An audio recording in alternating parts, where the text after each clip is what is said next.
Thank you for joining our channel, MAT, Mayor African Folktales. Please, if this is your first time, subscribe and click notification for new videos. Thanks for watching. Whispers behind the dorm walls.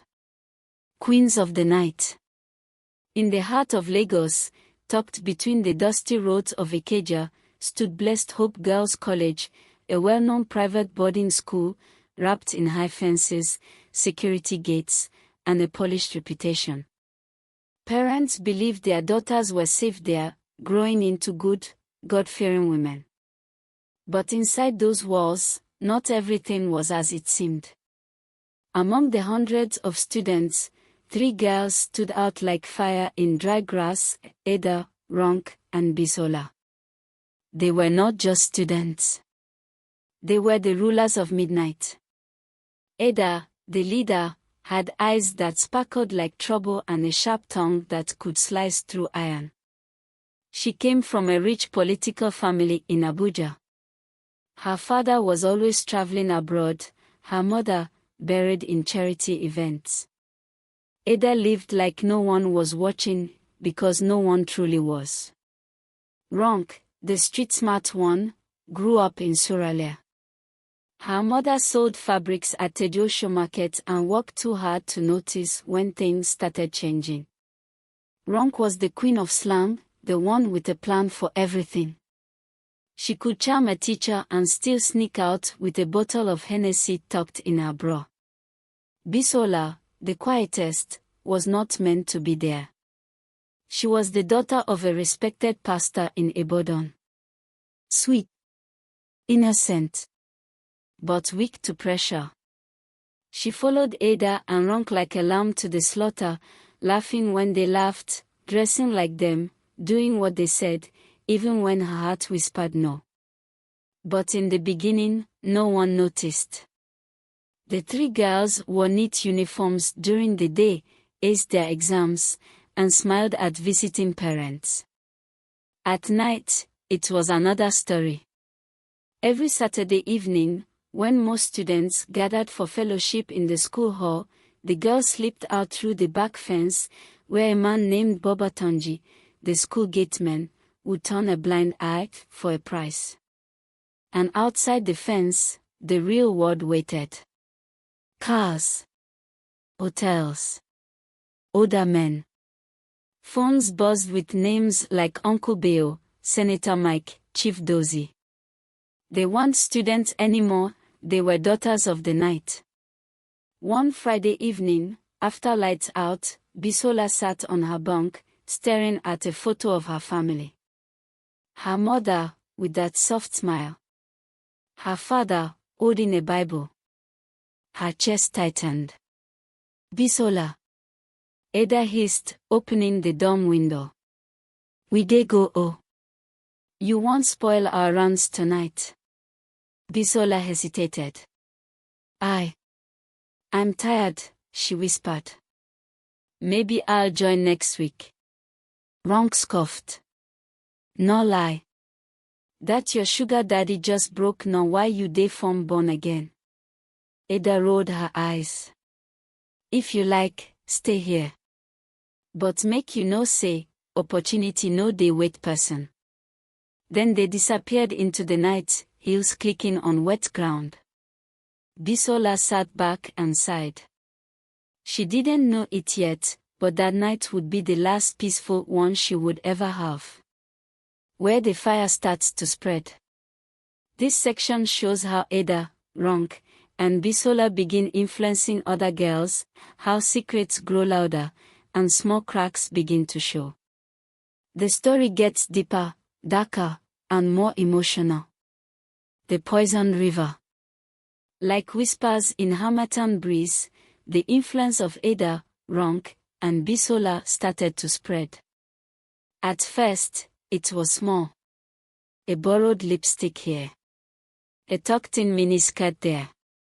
A few girls started wearing eyeliner under their eyes on weekdays, hiding it with powder before morning inspection. One by one, curiosity turned to imitation. By the end of the term, a secret group had formed in room B5, where laughter echoed after lights out, and phones buzzed with sugar daddies promising airtime, gifts, and weekends in Lekki apartments. Girls who once memorized Bible verses now memorized code names for men on their contact list. Pastor equals a rich divorced banker. Daddy school fees equals a man with a fetish for school uniforms. Mosquito equals the married one who only came out at night. Bisola, once the most innocent of them all, had become the middleman, the arranger. She kept a list. She picked the girls. She set the times. The guilt was there, somewhere deep. But each time it rose, Ada would laugh it off.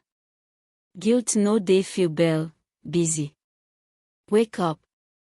This Lagos no be for mumu.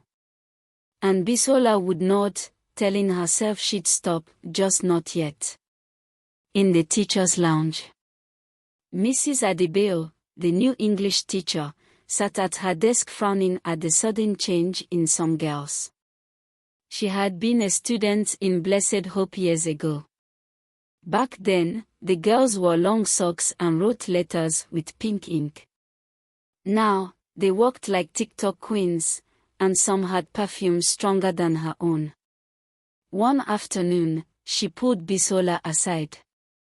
Bisola, she said gently, you've changed.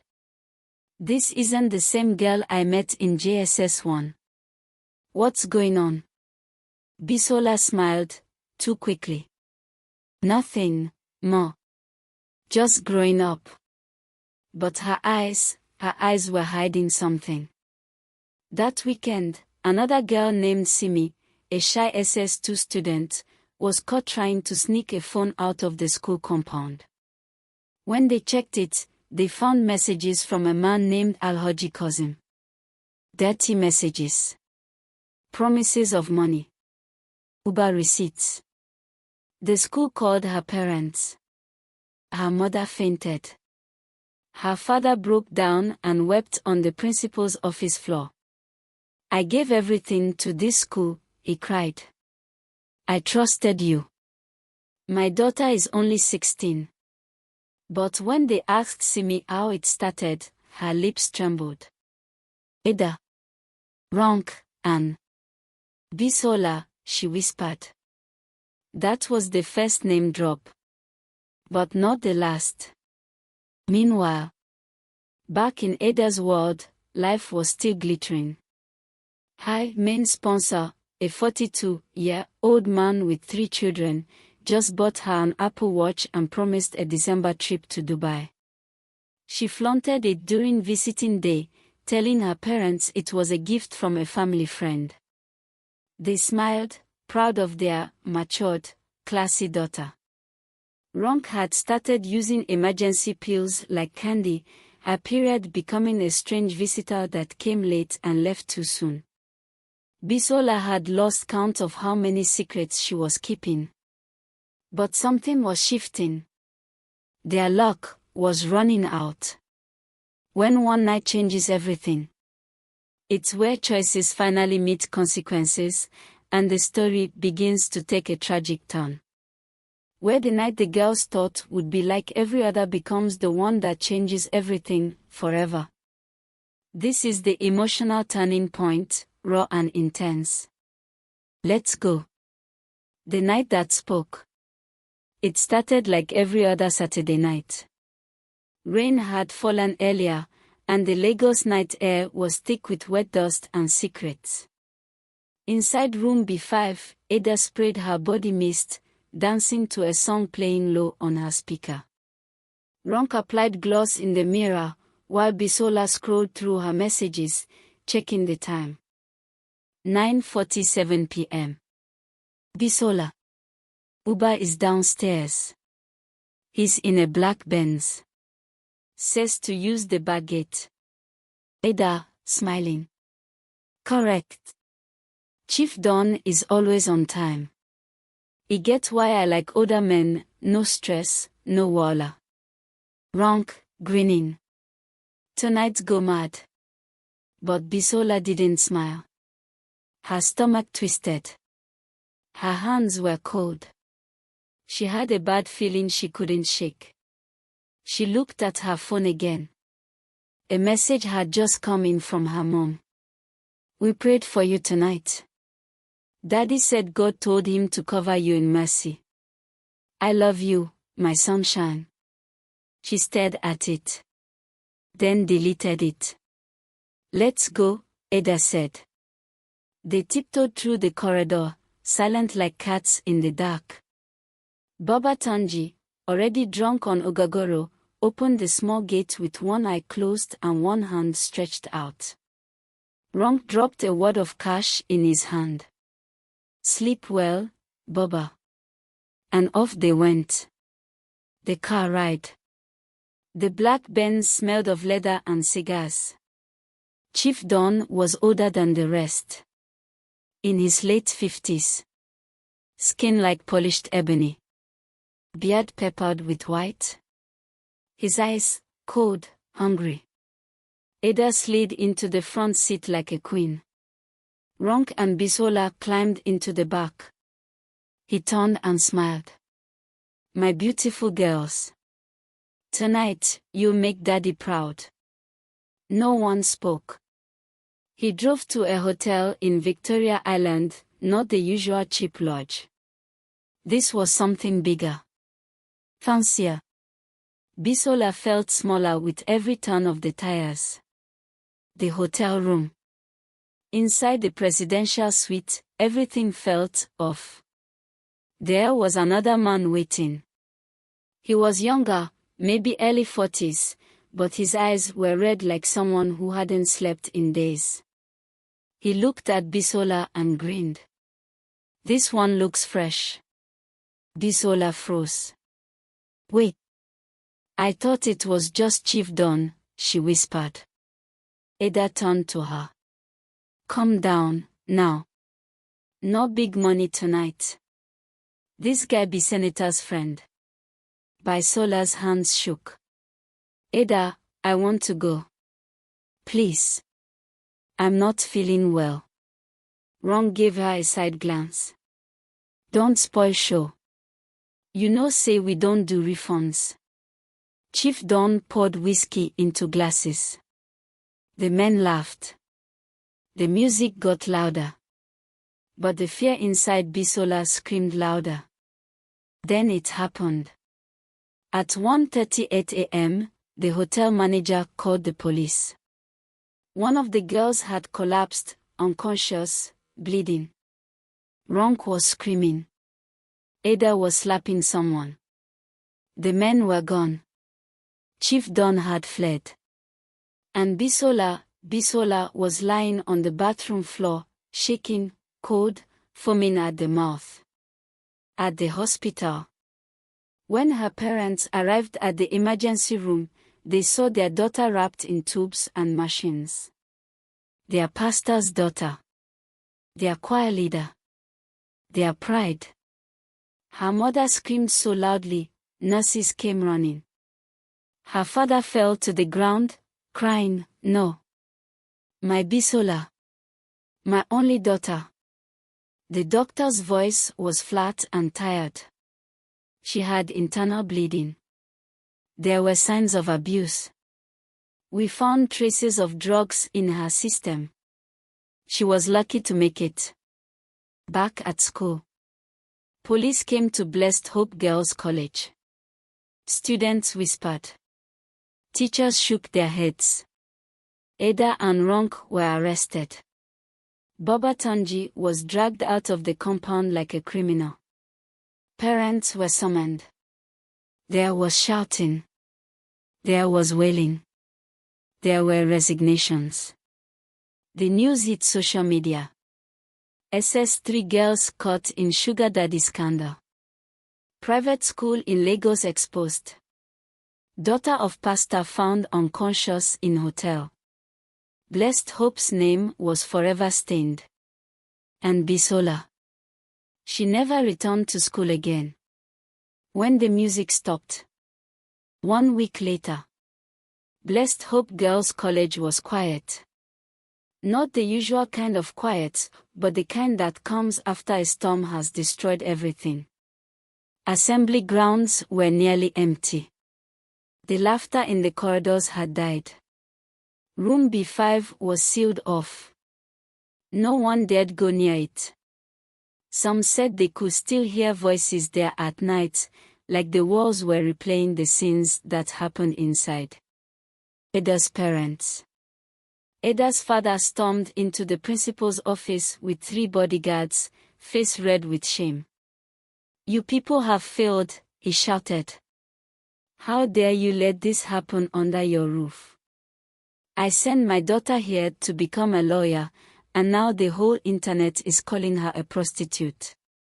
Do you know who I am?" But the principal, tired and drained, looked him in the eye and replied, "Sir, do you know who your daughter has become?" That was the first time Ada's father had no words. When he saw Ada in the police station, sitting behind a glass wall with her hair undone, lips dry, and face swollen from crying, something broke inside him. He tried to touch the glass. She turned away. Rong's homecoming. Rong's mother had always been loud in the market. Full of energy. Full of life. But when the news hit, she didn't come to her stall for days. When she finally showed up, people stared. Some whispered. She walked through the aisles like a ghost. "I tried," she muttered one day, staring at bolts of lace she couldn't sell. "I worked hard. I bought her all she needed. I told her to stay focused. But it was too late." Rong was expelled. Rejected by her aunt in Canada who once promised to sponsor her university. She stayed indoors, refusing to eat. One evening, she cut her hair with a shaving stick and stared into the mirror. "I no even know who I be again," she whispered. Bisola's recovery. It took 2 weeks for Bisola to open her eyes properly. 3 weeks before she could sit up. And a full month before her mother spoke again. Her father resigned from church leadership. He said he couldn't hold the mic and preach while his heart was still bleeding. But strangely, they didn't stop loving her. They cried, yes. They mourned the daughter they thought they raised. But when Bisola finally said, "I'm sorry," through cracked lips and teary eyes, her mother only hugged her tighter and replied, "We lost you. But we still have you. And we'll walk through the fire together." The school's fate. Blessed Hope was placed under government review. Half the staff resigned. Many students were pulled out by their parents. Mrs. Adebayo, the English teacher, sat at her desk one final time, holding the essay Bisola had written the term before. The topic was, "Who do you want to become?" Bisola had written, "I want to be light in a dark world. I want to help girls like me, girls who are tempted by glitter but dying inside." Mrs. Adebayo wept. 1 year later, Bisola now speaks in girl seminars across Lagos. She tells her story with tears in her eyes and fire in her voice. "I followed the wrong voices," she says. "But you don't have to. The cost is too high." Ronk is undergoing therapy. Slowly, painfully, she is learning to forgive herself. Ada. No one really knows. Some say she ran away. Others say she was seen walking at a lounge in 6. But her silence is loud. In the land of Lagos, where buildings rise and secrets fall, there live 3 daughters who danced too close to the flame. One found redemption. One found healing. One got lost in the smoke.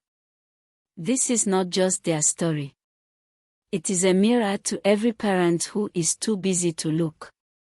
A warning to every girl who thinks pain can be covered with perfume. And a reminder that no secret stays secret forever. The echo of footsteps.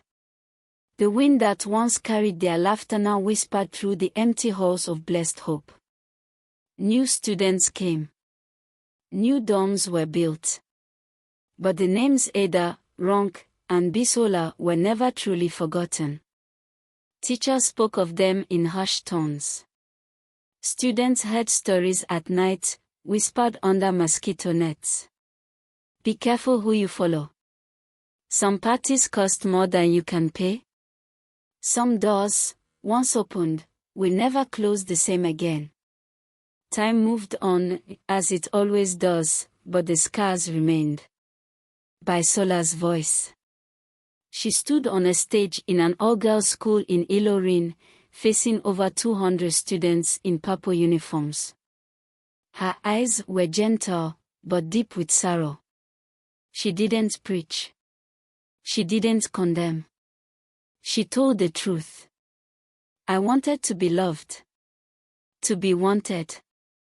I thought beauty could be power, she said, her voice steady. But I found out too late, not all money is a blessing. Not all attention is love. She paused. Then added.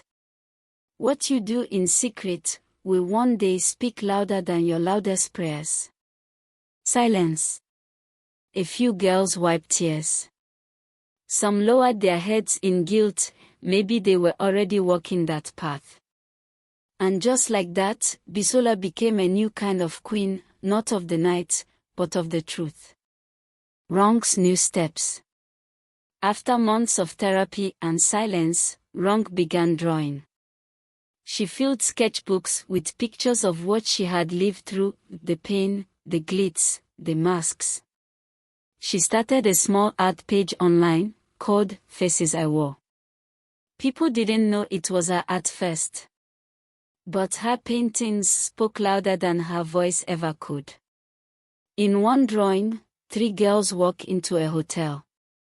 In another, one girl stares into a mirror, her reflection showing a cracked, crying version of herself. And below it, she wrote, "Nobody warned us that the price of pretending is our peace." And Ada. No one saw her again at school. Not at any seminar. Not on any panel. Some say she moved abroad. Some say she fell deeper. But once, Bisola received a letter. It came with no name. Just shaky handwriting. Busy, if you ever tell our story, tell them I wasn't always like that. Tell them I just wanted to matter. I just wanted to be seen. And when they didn't see me, I created a version of me they couldn't ignore. But it cost me everything. Bisola folded the letter and placed it inside her Bible. She never spoke of it again. Come closer, children. Let me tell you the meaning of what you've heard. Not every girl in uniform is innocent. Not every loud laugh is from joy. Not every iPhone in the dorm is from an uncle abroad. The world is wide, and temptation is deep like an ocean. But remember this.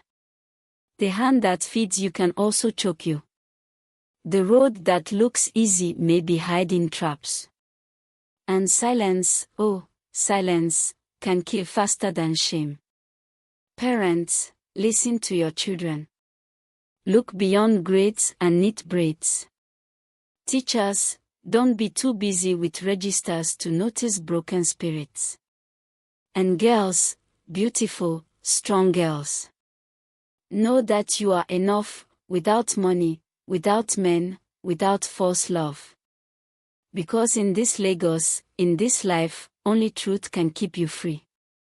Thank you for joining our channel, MAT, Mayor African Folktales. Please, if this is your first time, subscribe and click notification for new videos. Thanks for watching.